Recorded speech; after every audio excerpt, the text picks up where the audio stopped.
Well, hello, Transparent Church and friends. This is Pastor James with the Word of the Day. Today I want to spotlight Ephesians chapter number 1, verse 2 from the New Living Translation, where we find these words.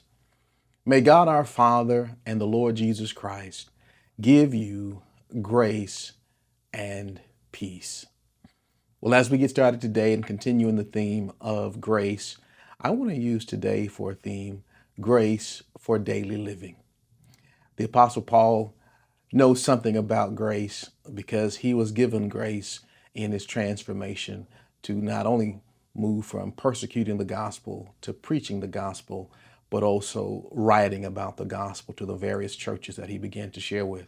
As a matter of fact, if you study the Pauline epistles, you will find that in each one of the epistles that Paul wrote, from Romans, the way it is packed in our modern day Bible, to Philemon, you typically will find that he will have some type of salutation that says, may God grant you or give you grace and peace. Why? Because he knows the magnitude of God's grace that is needed for us to live each and every day. Traveling grace, as we sometimes take for granted God's grace as we go up and down the road in our daily travels or through the air.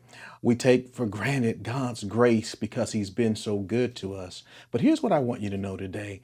We need God's grace for this daily walk. In order for us to live a life that is pleasing to God, to enjoy this life and not just endure life, we need God's grace. So much so that we began to embrace, yes, his salvation. But as we move from salvation through the process of sanctification, we have to live daily with God's grace. And so I want you to know that God's grace has been granted, but we shall not and we should not take God's grace for granted.